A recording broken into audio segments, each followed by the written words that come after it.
Saudari-saudaraku yang terkasih, berjumpa kembali bersama saya Romo Antoro dalam Renungan Harian Rabu 28 Juli, hari biasa pekan ke-17.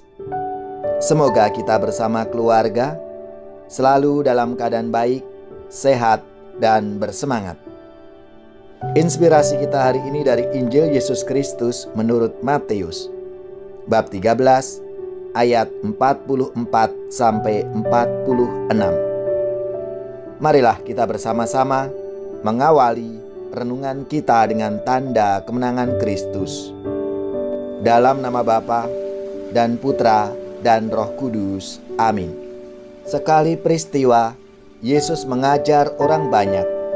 Hal kerajaan surga itu seumpama harta yang terpendam di ladang dan ditemukan orang, lalu dipendam lagi.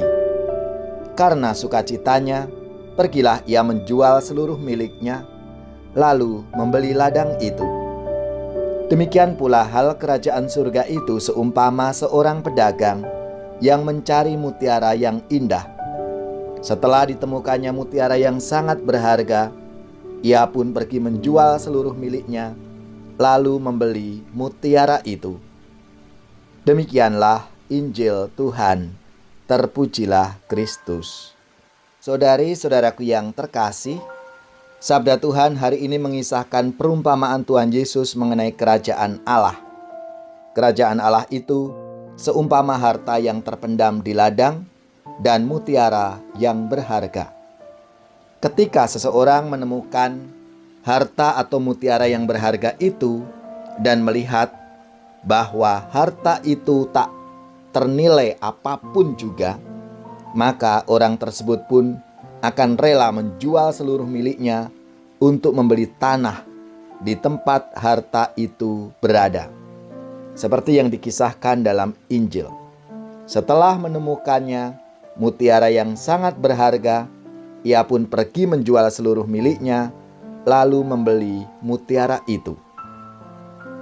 Bapak-bapak gereja seperti Santo Agustinus dan Santo Irenaeus mengidentifikasikan harta terpendam dan mutiara yang berharga adalah Tuhan Yesus Kristus. Tuhan Yesus Kristus, mutiara yang tak ternilai harganya. Dialah Sang Juru Selamat, dialah jaminan keselamatan dan kebahagiaan kekal. Banyak dari antara kita yang mempunyai pengalaman iman akan Yesus Kristus. Misalnya, setelah mengikuti KEP atau kursus evangelisasi pribadi, atau sekolah evangelisasi pribadi atau SEP, atau retret dan lain-lain, mengatakan, "Saya menemukan Kristus kembali dalam hidup beriman saya, maka saya siap untuk diutus, untuk mewartakan Kristus Sang Mutiara Iman." Kita lalu aktif dalam kegiatan menggereja, baik di lingkungan maupun di paroki, lalu mengajak dan mewartakan kepada teman-temannya untuk juga menemukan kembali Kristus dalam hidup beriman Katoliknya. Saudari-saudaraku yang terkasih, menjadi pertanyaan refleksi untuk kita semua. Apa yang menjadi mutiara yang berharga dalam hidup kita? Marilah kita semua dipanggil untuk semakin beriman kepada Kristus dan mewartakannya dalam hidup kita. Yesus Tuhan, terimalah diri kami, jiwa dan raga dan seluruh hati, supaya kami hidup bagimu dan suka duka dalam namamu, supaya kami hidup bagimu dan suka duka dalam namamu.